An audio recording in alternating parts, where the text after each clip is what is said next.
Almost 1,000 years ago, in ancient Nishapur, there lived a man who transformed our understanding of the world. Omar Khayyam, poet, mathematician, and astronomer, created a calendar more accurate than the modern Gregorian calendar, solved equations that Europe would not master for centuries, and wrote poems that are still read today.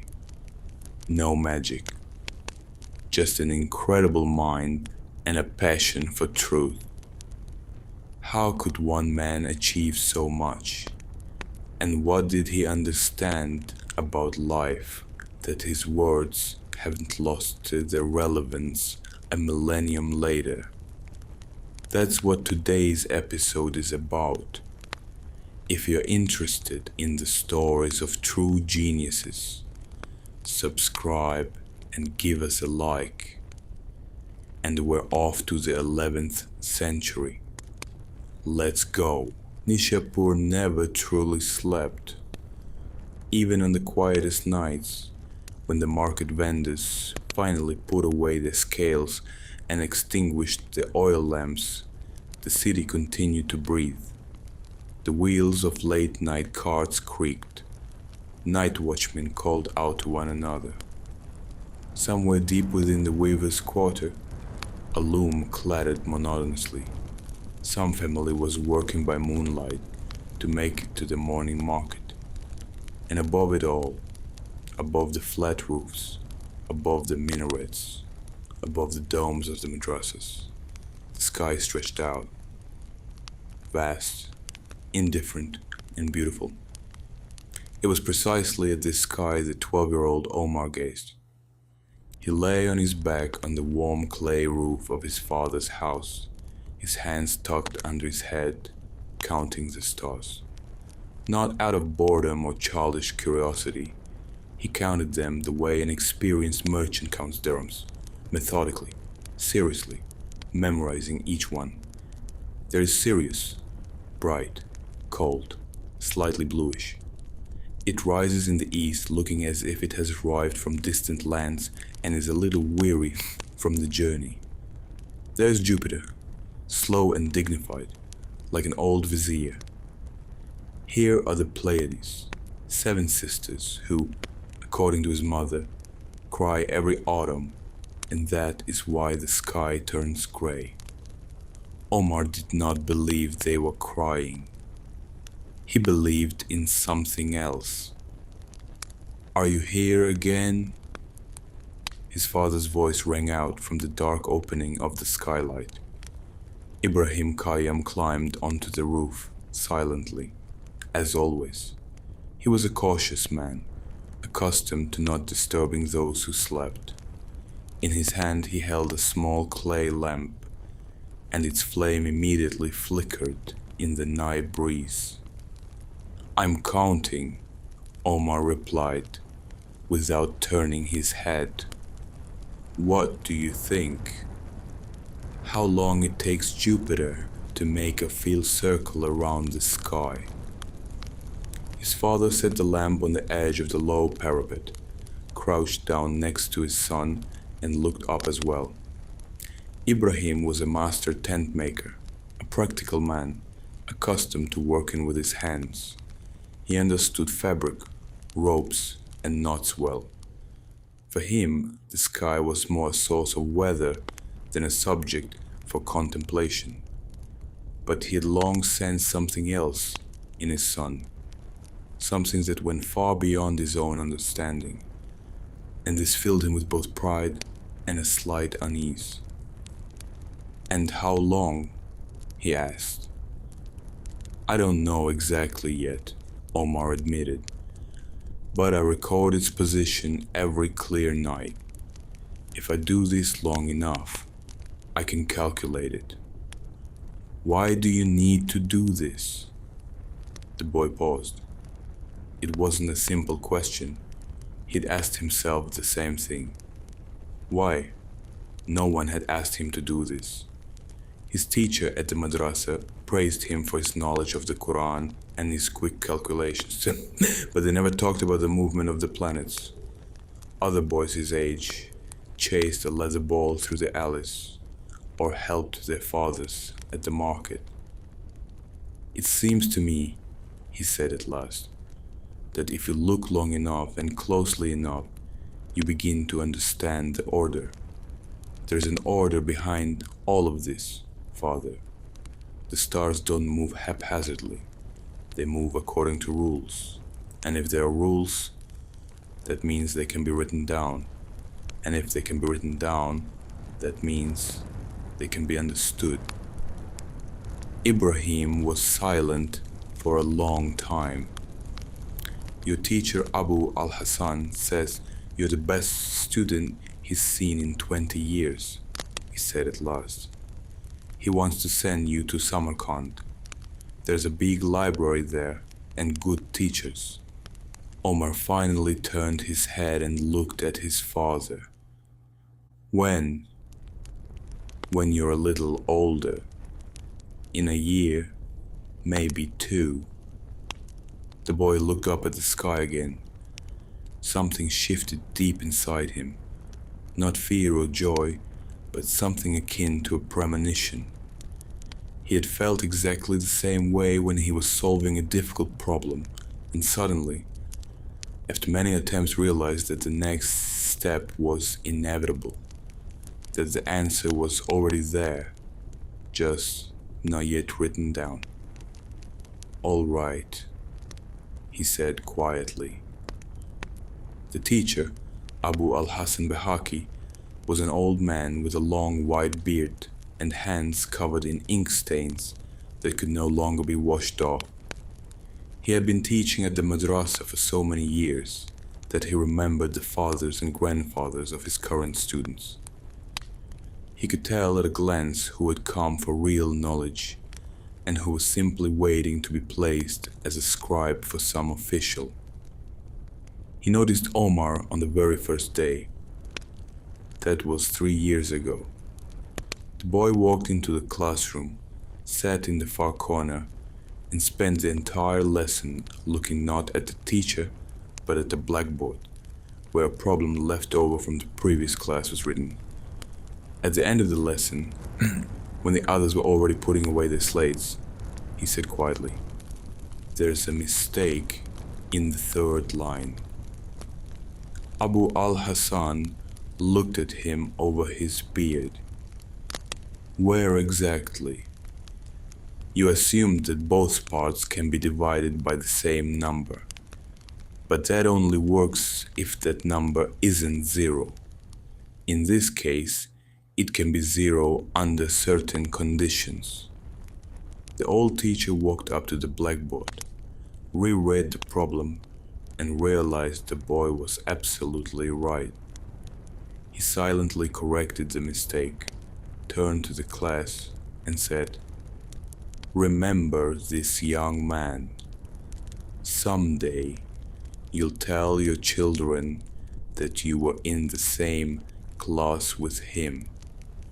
From then on, he tutored Omar privately, after regular classes, when the others had gone home.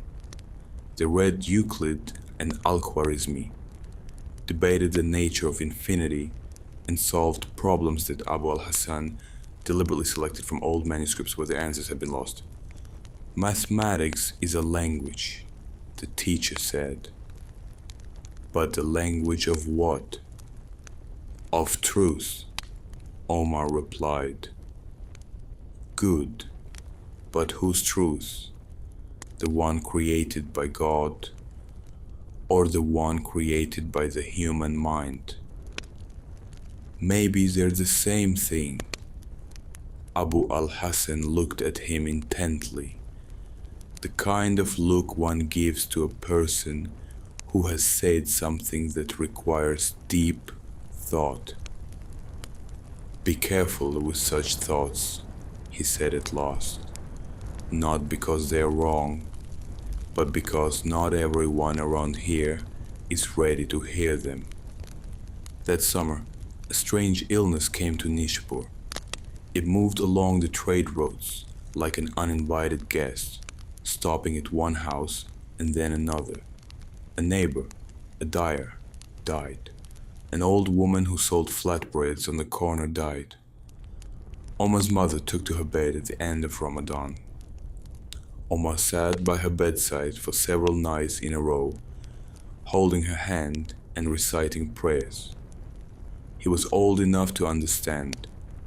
The doctor came more to reassure the families than with any real hope of helping. He looked at his mother's pale face and thought that all his counting of stars, all his equations, were worth nothing now. The universe, which had seemed so understandable to him on the roof under the night sky, was impenetrable here in this small room. His mother survived. But that month left something in Omar that hadn't been there before, a sense of fragility that wouldn't go away. The world was vast and governed by laws, but those laws were indifferent. They made no exceptions for anyone, neither for the boys gazing at the stars, nor for their mothers. It was then that he wrote his first rubai. He didn't think of it as poetry, just a few lines that came together on their own late one evening, as he sat in the courtyard, listening to his mother finally breathing evenly in her sleep behind the wall.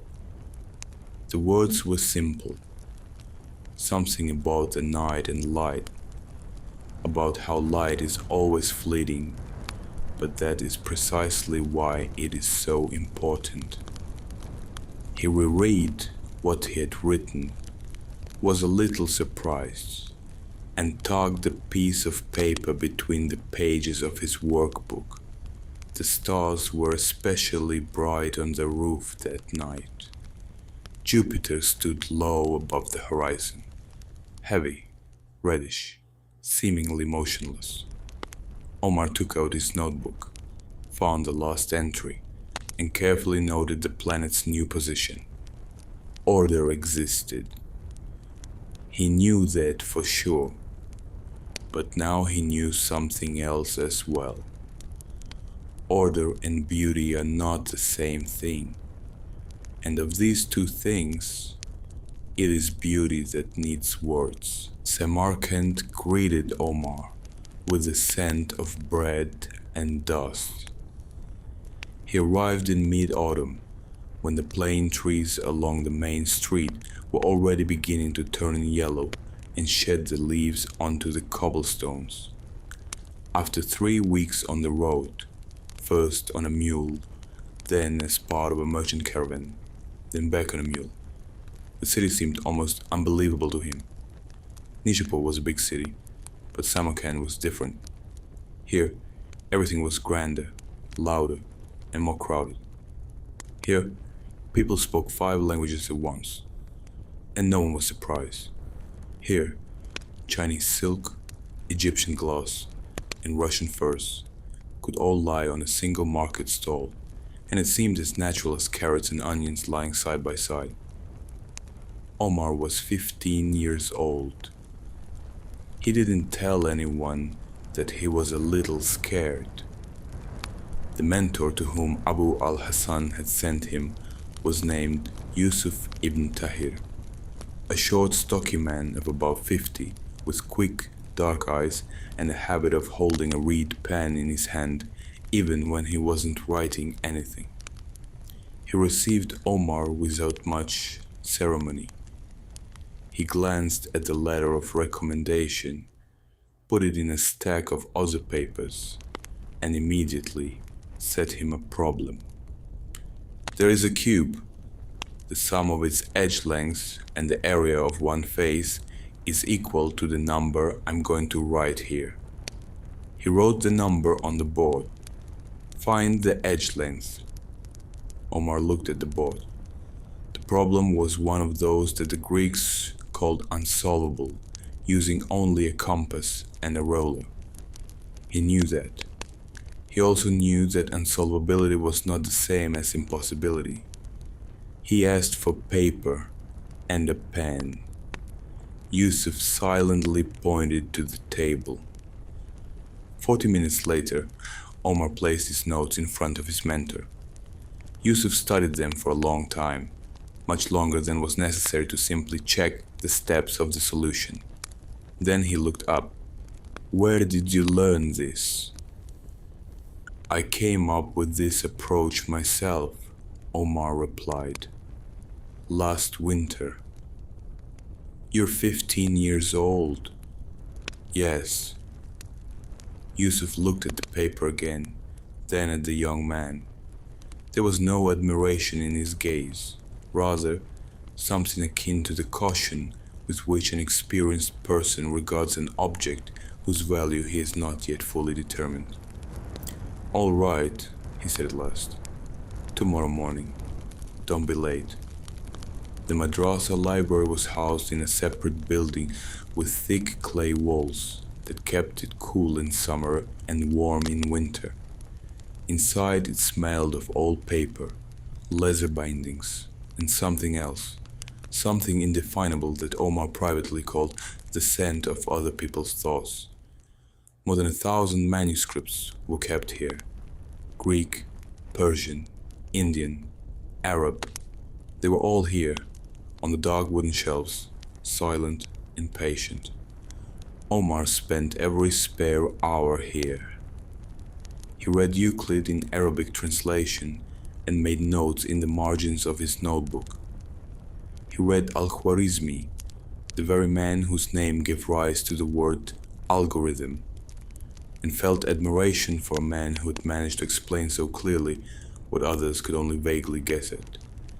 He found a tattered manuscript by an Indian mathematician containing a table of sine values and spent 3 evenings in a row poring over it, checking every value.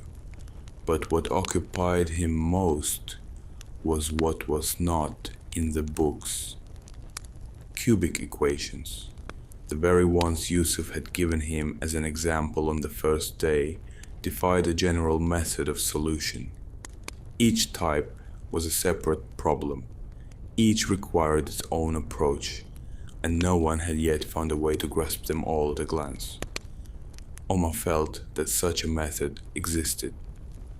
It was not a conviction or a guess, rather a sensation, similar to what happens when you stand before a locked door and feel the warmth from the other side, through a crack. He began to compile a classification, methodically, without haste, sorting the equations by type, just as a librarian sorts scrolls by subject.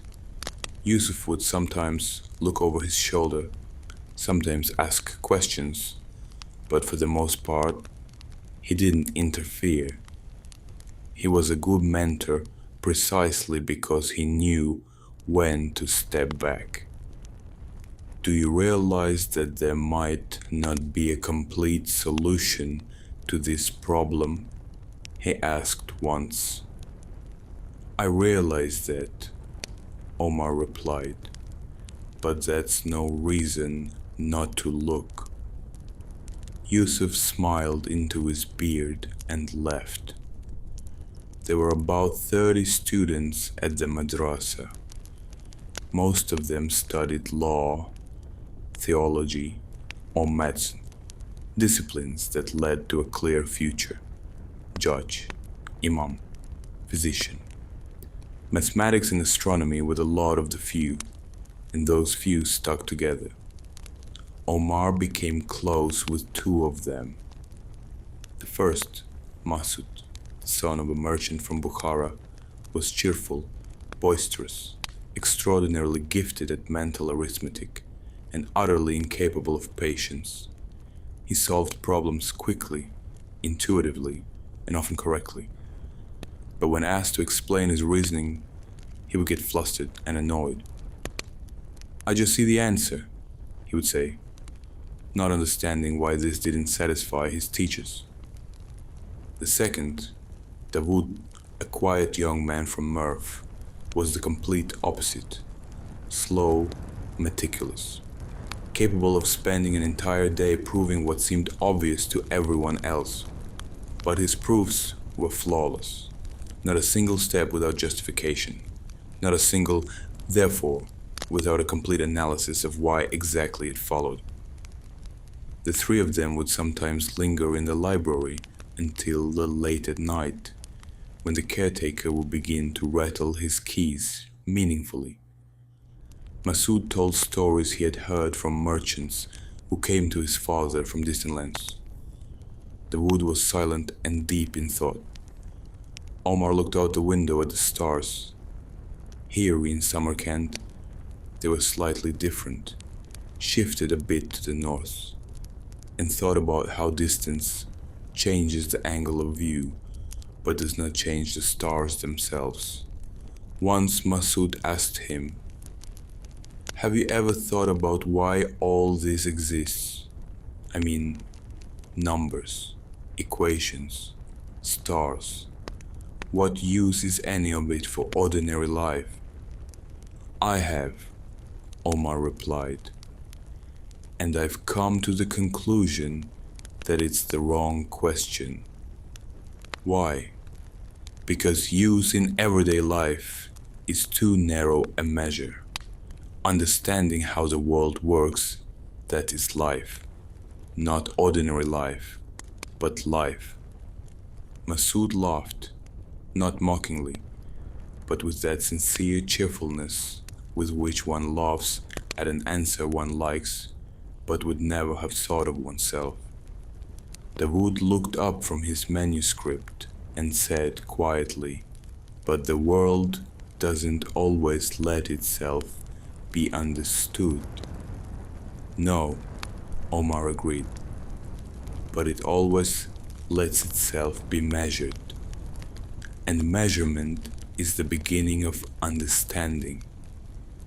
By the end of his second year in Samarkand, he had finished the first draft of his classification of cubic equations, 14 types, for each a method of solution to the intersection of conic sections.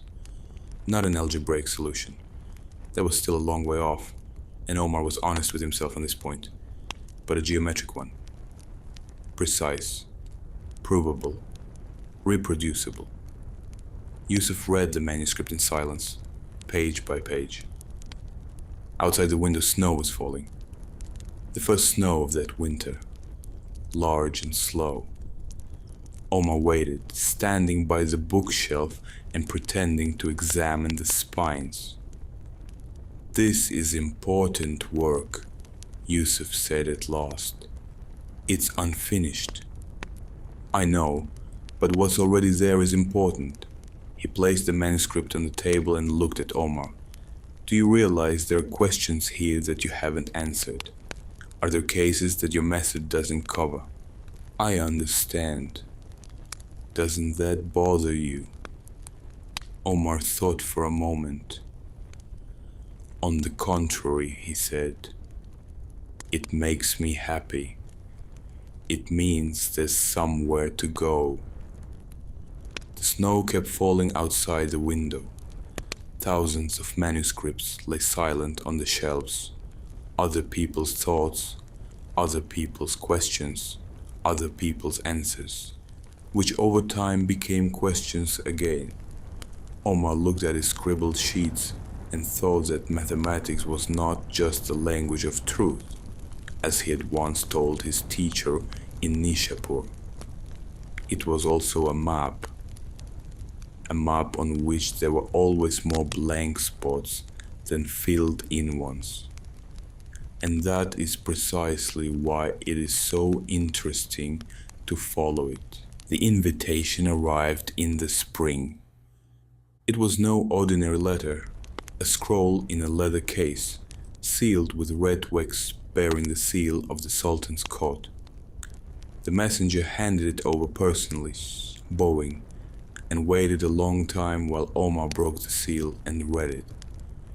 Yusuf stood nearby and said nothing, but from the way he held his hands, folded in front of him, motionless, it was clear that he already knew the contents. Malik Shah, Sultan of the Great Seljuks, ruler of lands stretching from the Mediterranean Sea to the borders of China, was inviting Omar Khayyam to Isfahan. He wasn't merely inviting him, he was summoning him. The difference was significant. "Did you know?" Omar asked, lowering the scroll. "I wrote to Vizier Nizam al-Mulk 6 months ago," Yusuf replied without a trace of embarrassment, "about your work on cubic equations." Apparently, he deemed it necessary to pass this on. "Why?" The old mentor looked at him with the expression of a man being asked a question with an obvious answer. "Because some minds are too great for a single library," he said simply. "Go, Omar. There is an observatory there, and a task worthy of you." Isfahan stunned him. Nishapur was a city of scholars and merchants. Samarkand, a city of roads and libraries. Isfahan was a city of power. Here, every stone knew its place in the hierarchy. Here is the palace, here is the mosque, here is the bazaar, here is the artisan's quarter.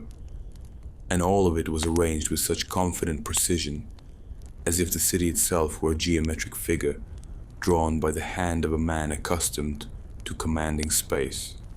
Grand Vizier Nizam al-Mulk received him on the 3rd day after his arrival. He was an elderly man whose face bore not the wrinkles of decades of statecraft, but something resembling constant vigilance, the gaze of a man who never fully relaxes, for he is accustomed to the fact that at any moment something might go wrong.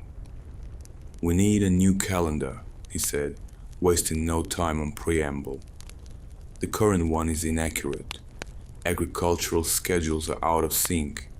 Religious holidays are shifting. The Sultan desires order." "Every calendar shifts," Omar replied.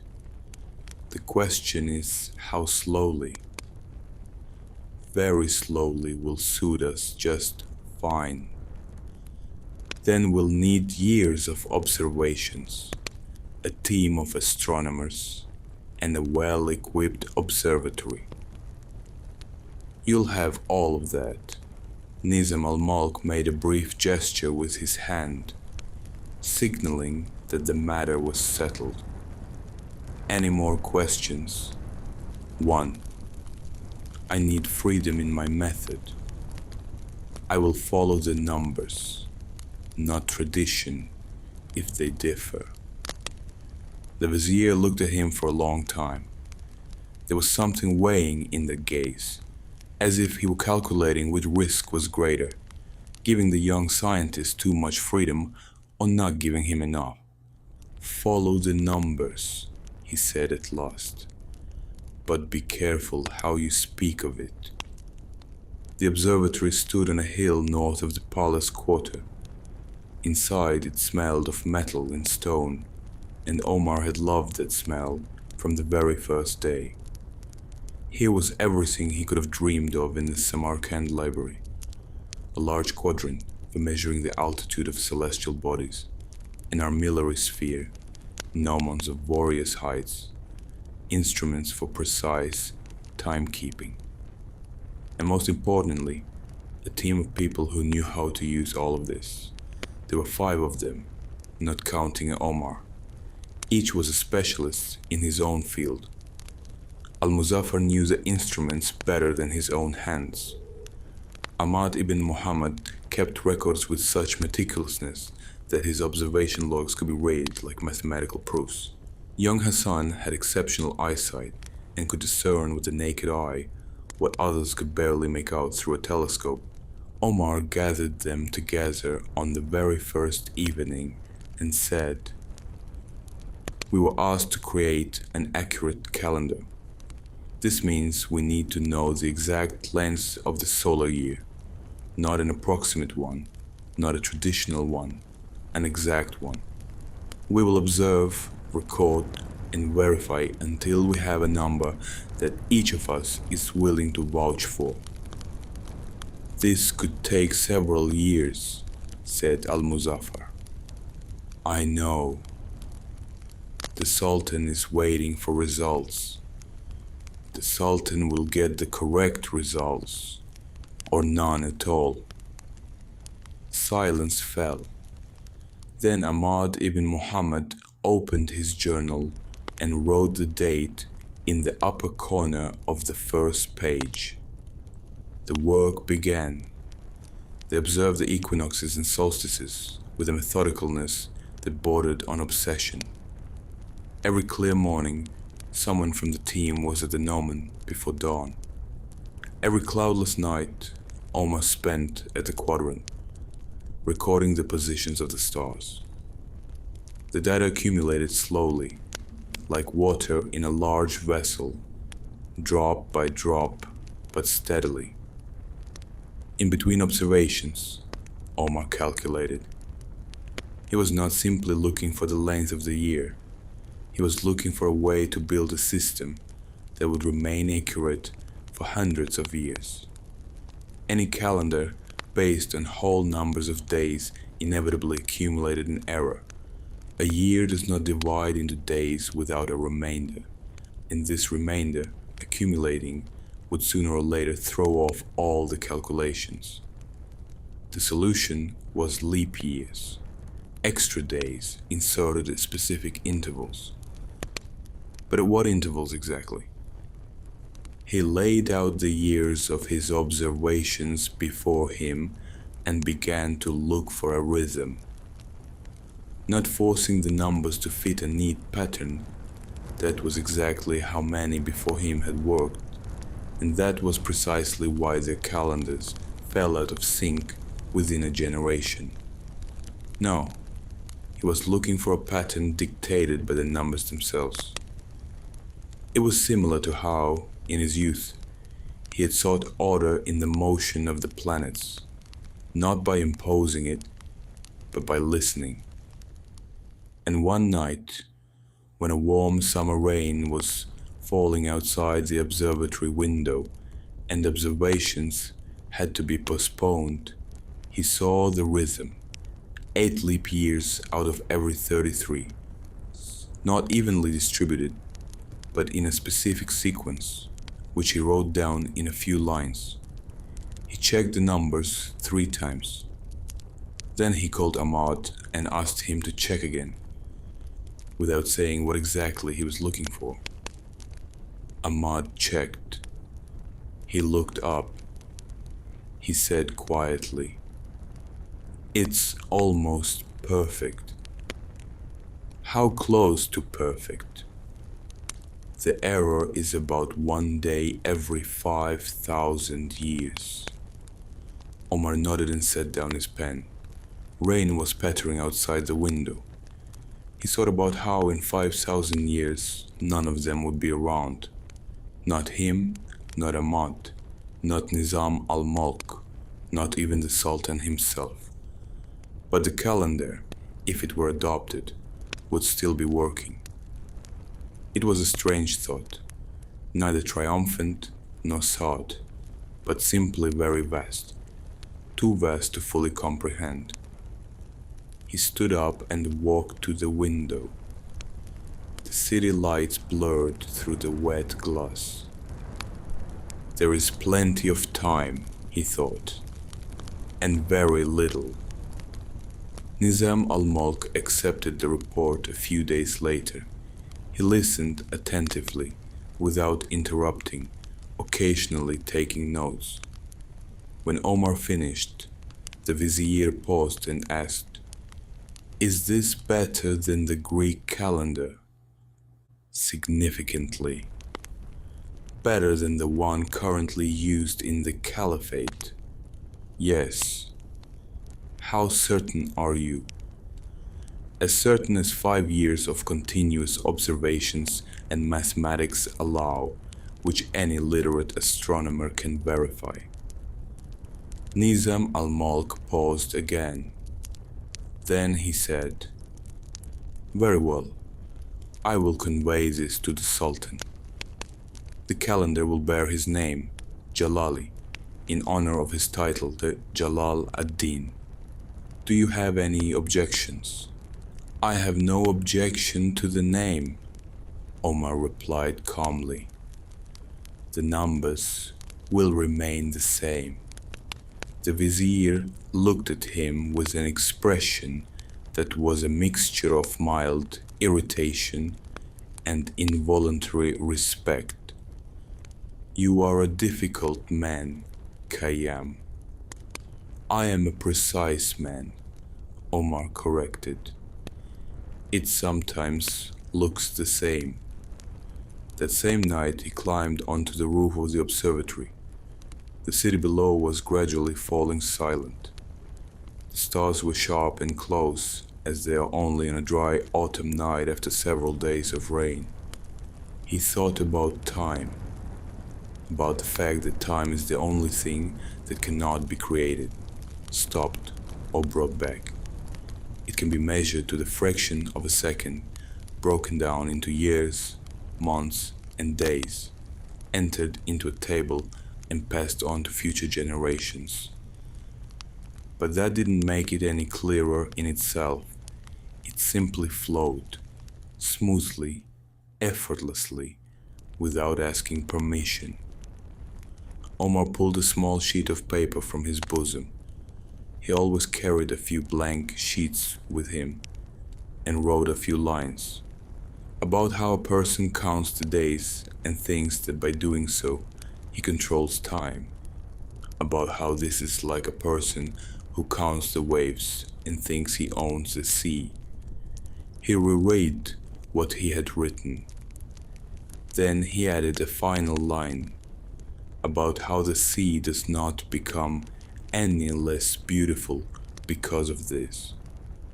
He folded the piece of paper and put it in his pocket. Jupiter stood high in the sky, heavy and calm, as always. Omar found it with his gaze, and for a moment felt exactly what he'd felt as a child on the roof of the Nishapur house, that the world is vast, that there's order in it, and that for some reason this is not frightening, but good. Then he went downstairs. Tomorrow at dawn, he had to continue his observations.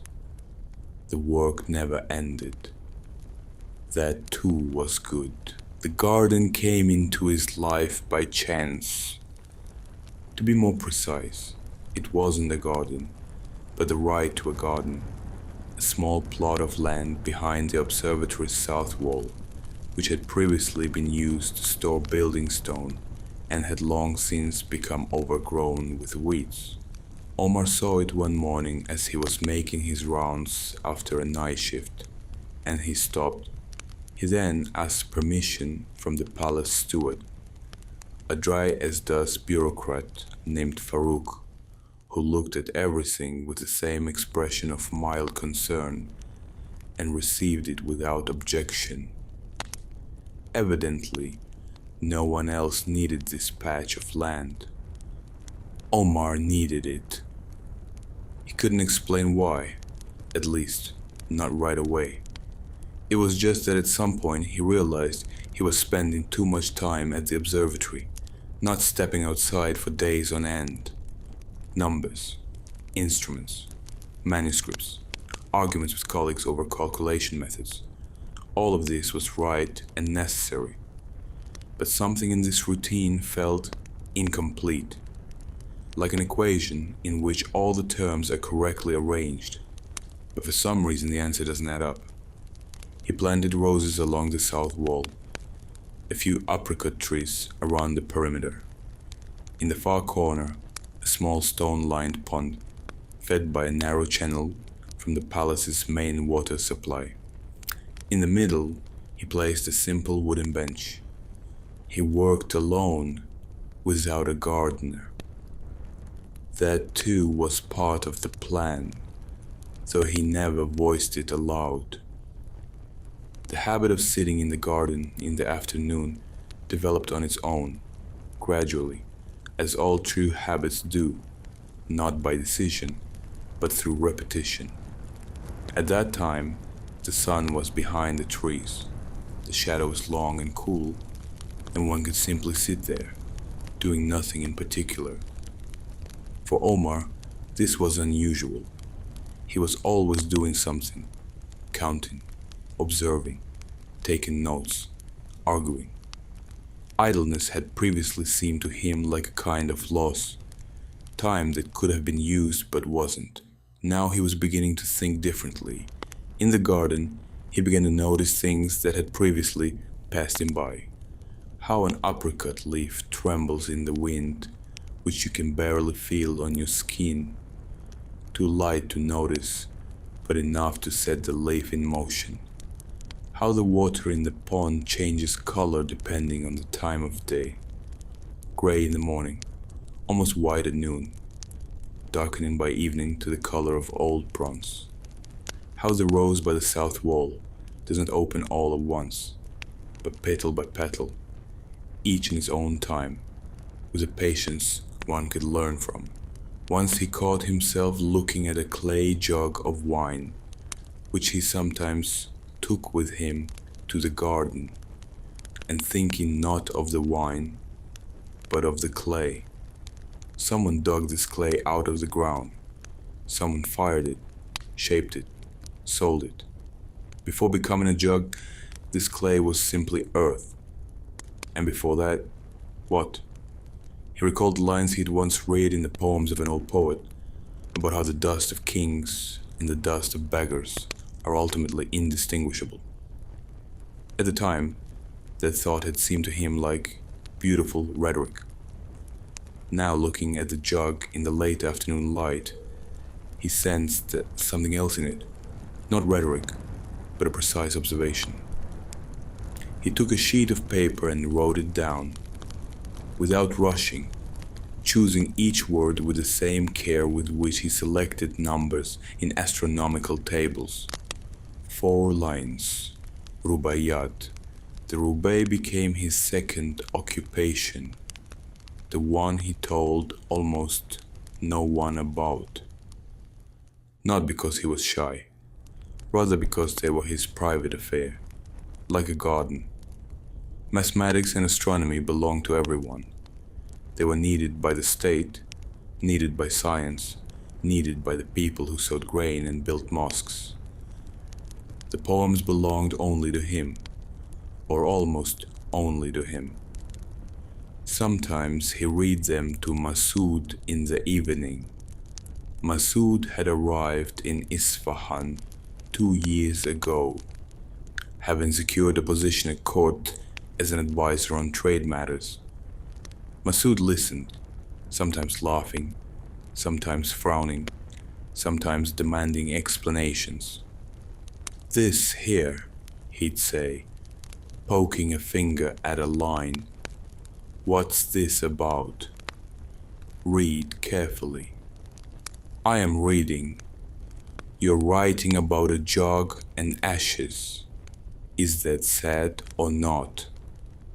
"It certainly is," Omar replied. "That's not an answer. It's the only honest answer."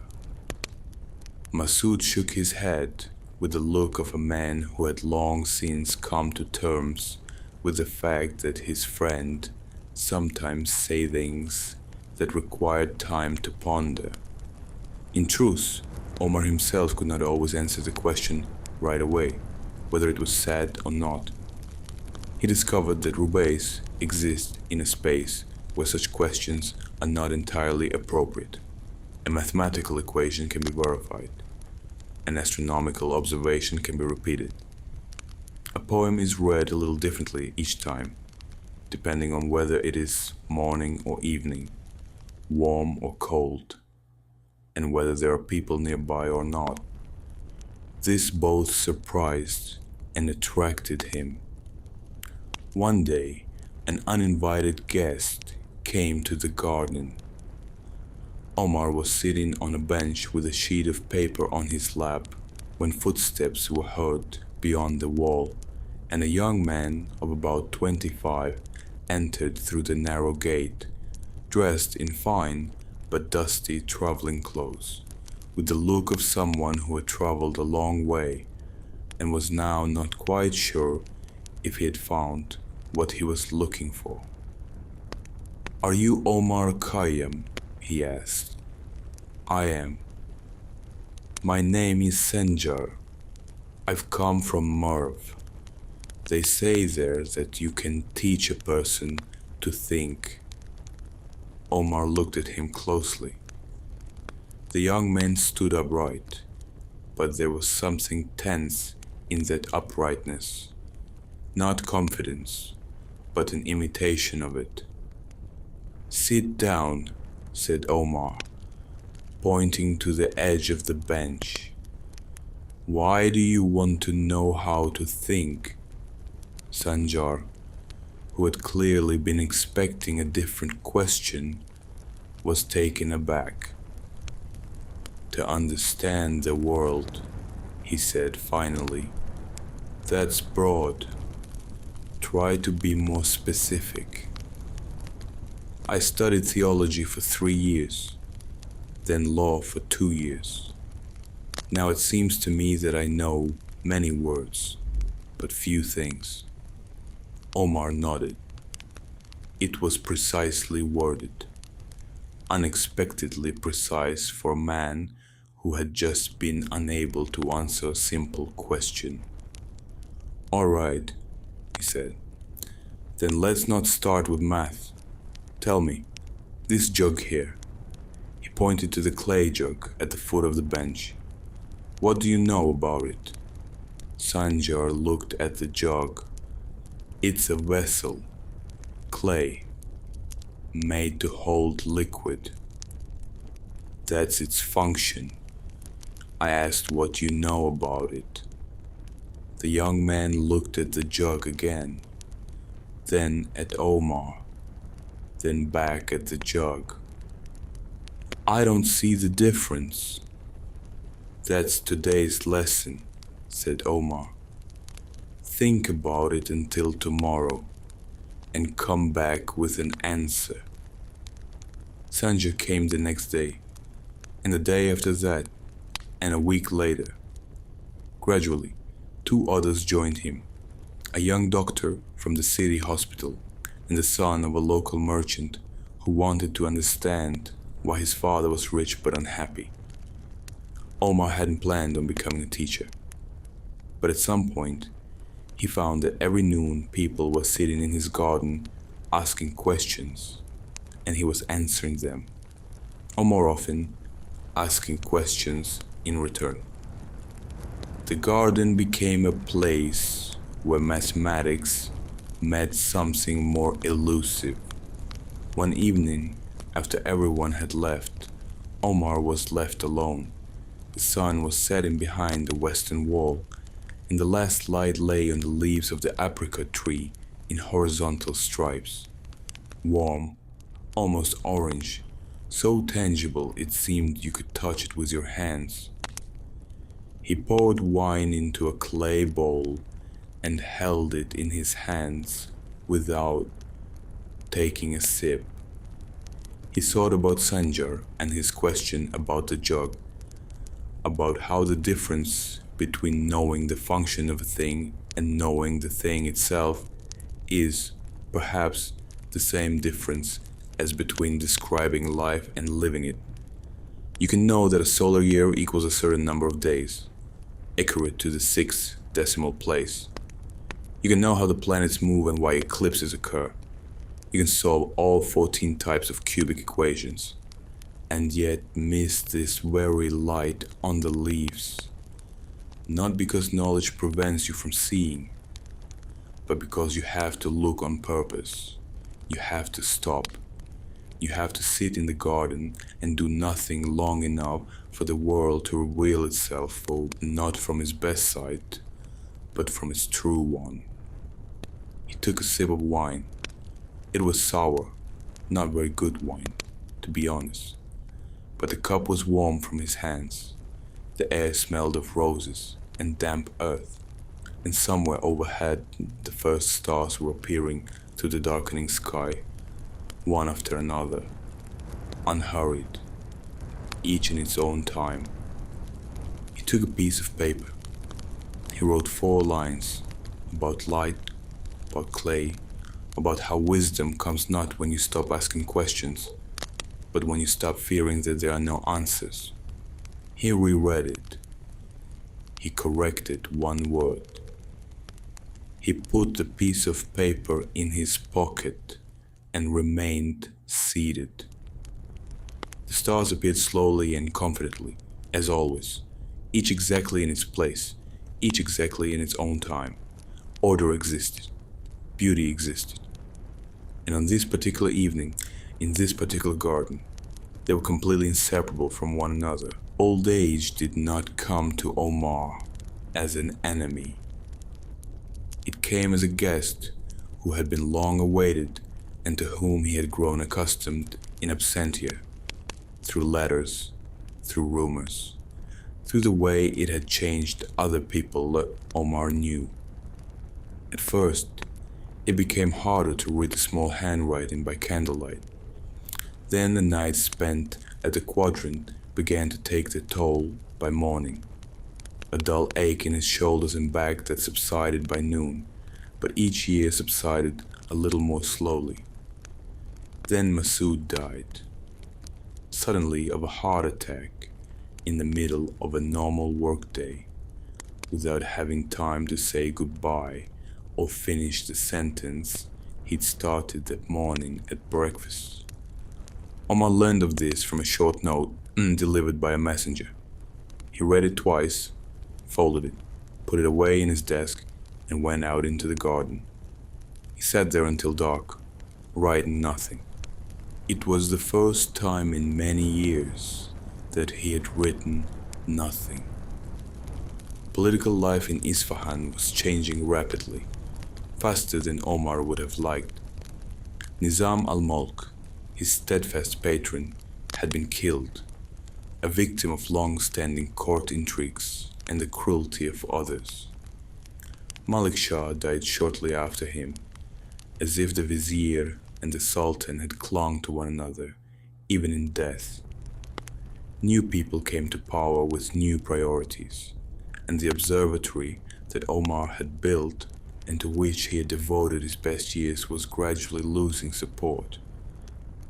He did not complain, partly because complaints never seemed productive to him, partly because by this time he had already understood something important about the nature of power. It is always temporary, and the only mistake is to take its permanence at face value. But the manuscripts remained, the numbers remained, the poems remained. He returned to Nishapur. His hometown greeted him as one greets a person who has been away for a long time, with a touch of surprise and a quickly returning sense of familiarity. The streets were both the same and not the same at the same time.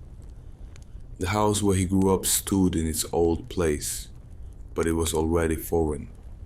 A different family, different smells wafting from the open windows. The madrasa where old Abu al-Hassan had once pointed out his mistake on the blackboard looked smaller than he remembered. He rented a small house not far from the bazaar, not out of modesty, but because a large house would have demanded too much attention, and he now needed his attention for other things.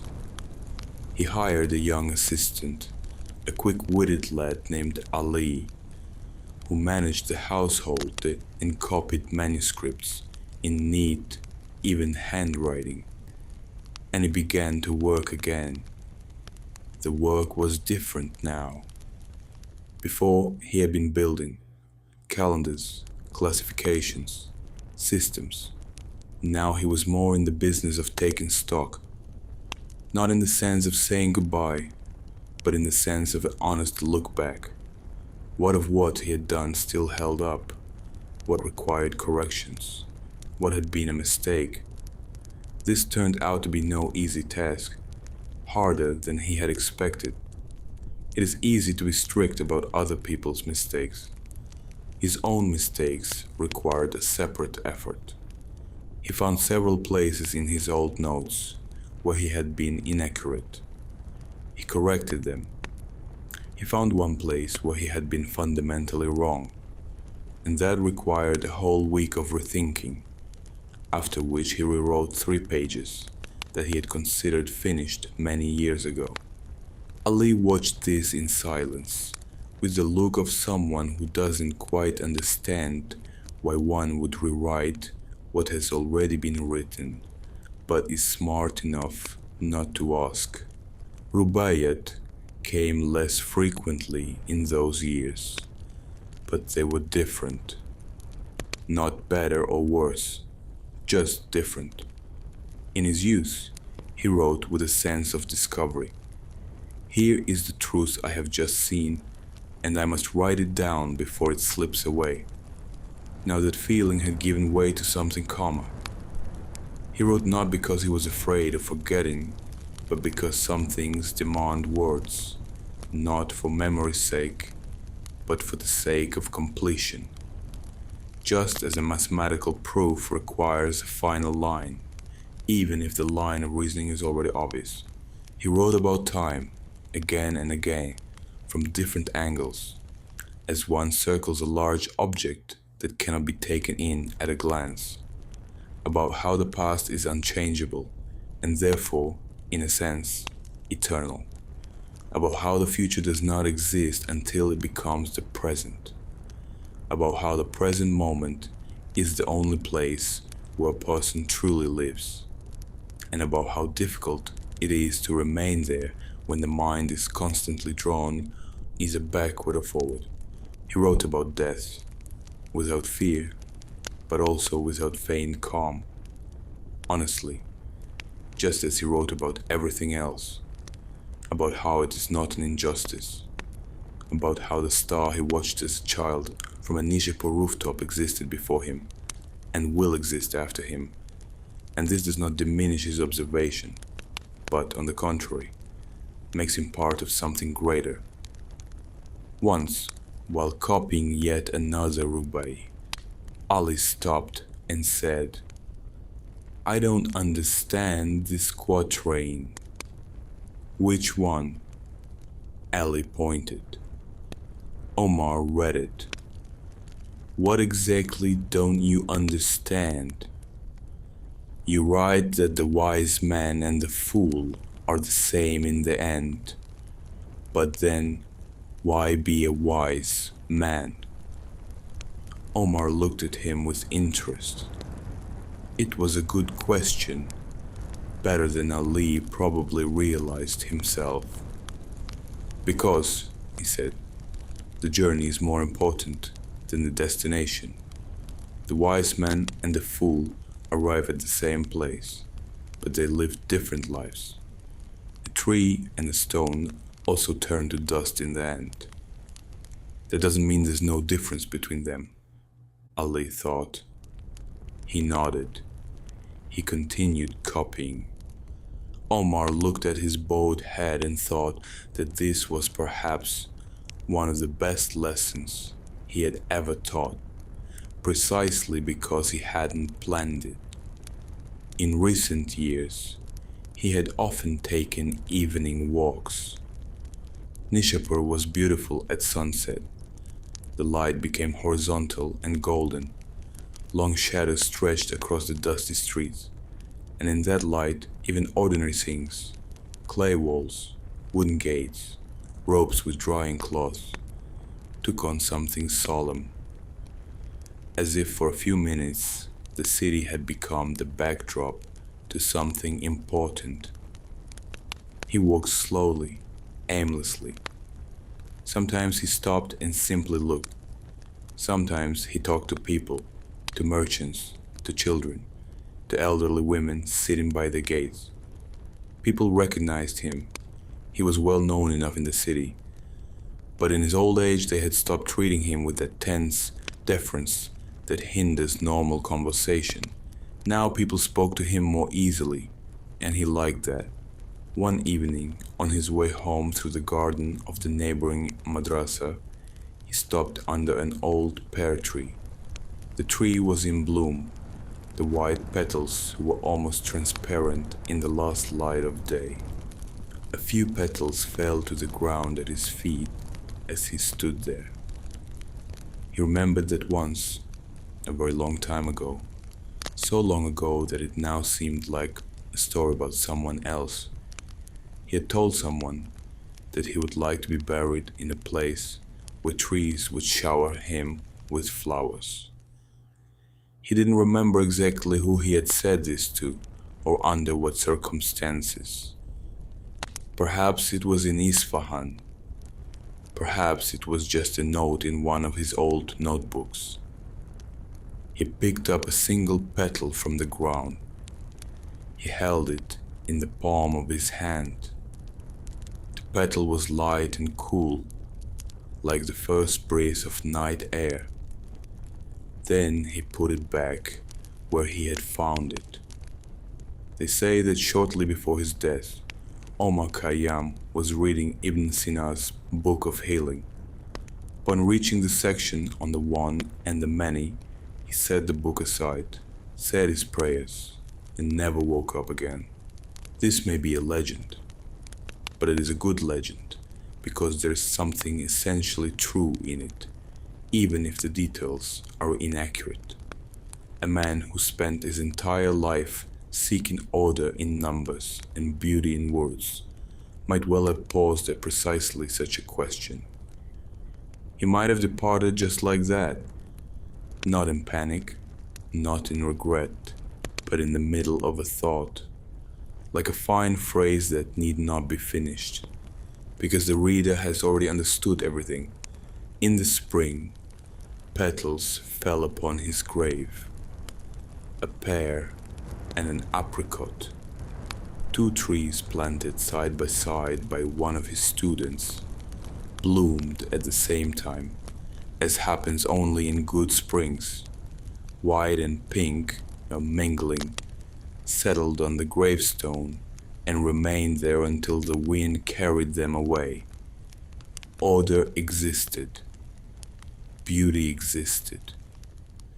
And the man who had spent his entire life trying to prove that they were one and the same could finally stop proving it, simply because the proof was complete, not in a manuscript, not in a formula, in the very fact of a life lived, which was both precise and beautiful, like a good equation, like a clear night, like a petal on a warm stone on the first day of true spring.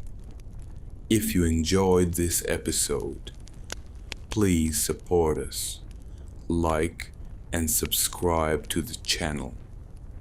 It's the best thing you can do to ensure stories like this keep coming.